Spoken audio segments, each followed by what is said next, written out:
Hello friends, তোমরা কেমন আছো? আশা করছি বেশ ভালো আছো। আর আমি কিন্তু আজকে ছেলেকে নিয়ে একটু ডাক্তারের কাছে যাব। তো সবার আগে বলে নিচ্ছি গুড মর্নিং সবাইকে, শুভ সকাল। তো আমি সকাল থেকে যেহেতু স্টার্ট করছি, আর আমাকে দেখে বুঝতেই পারছো আমি বাসে বসে আছি। আর এখানে কিন্তু এই যে ছেলে, আমি আর ছেলের বাবা তিনজনে যাচ্ছি। মেয়ে বাড়িতে আছে আর আমার শাশুড়িমাও বাড়িতে। কারণ আমরা যাচ্ছি, কোথায় যাচ্ছি সেটা তো অবশ্যই বলবো আর তোমাদেরকেও দেখবো। তার জন্য কিন্তু ভিডিওটা স্কিপ করা যাবে না, পাশে থাকতে হবে। আর যদি ভালো লেগে থাকে অবশ্যই লাইক কমেন্ট শেয়ার করে দিবে। তো আমরা কিন্তু এই যে চলে আসলাম মেডিকেল আর শিলিগুড়ি। এটা হচ্ছে এইখানে হচ্ছে ছেলেকে দেখাবো, সে কারণে আসছি। তো আরেকটা কারণ আছে, দুটো কারণ।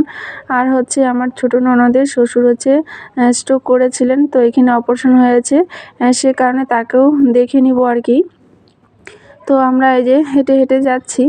আর সবচেয়ে বড় কথা যেটা, আমি আমার ছোটো ননদের শ্বশুরকে দেখেছি, সেটা ভিডিও করতে পারিনি, কারণ সেটা ভিডিও করাটা খুবই টাফ ছিল। তো আমি শুধু দেখে নিচে নেমে এসেছি। আমি আর আমার হাজব্যান্ড গিয়েছিলাম, ছেলেকে নিচে রেখেছিলাম, কারণ সেখানে আমার ননদের বর ছিল, তার কাছে রেখে, কারণ সেখানে বাচ্চাদের অ্যালাউ নেই, সে কারণে। আর সেখান থেকে দেখে এসে কিন্তু এই যে আমার ননদের বর ওখানে বসে আছে। তো আমরা চলে আসলাম হোটেলে, কারণ সকালবেলা একদমই কিছু খাইয়ে বেরোতে পারিনি, শুধু চা খেয়ে এসেছিলাম। আর প্রচণ্ড খিদে পেয়েছিল।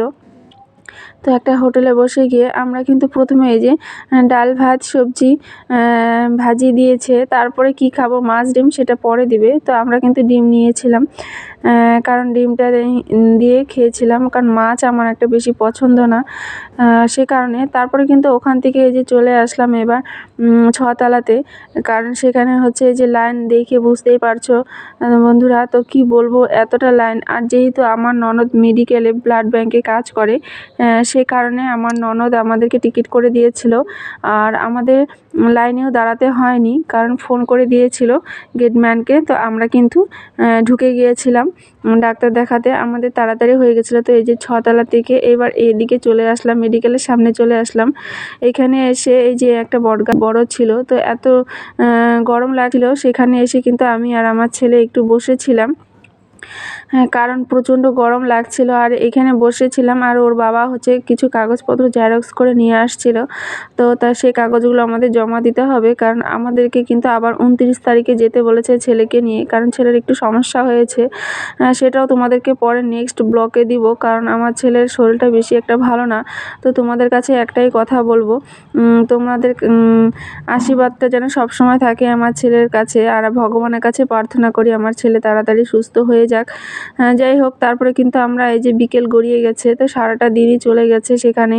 আর মেডিকেলটা এত বড়, মানে কি বলবো, হাঁটতে হাঁটতে পা ব্যথা হয়ে যায়, অনেকটাই বড়। একবার এখান থেকে সেখানে, সেখান থেকে এখানে। হয়তো আজকে আমার ননদ না থাকলে আজকে আমার দেখানোটা হতোই না, কারণ এতটা লাইন ছিল।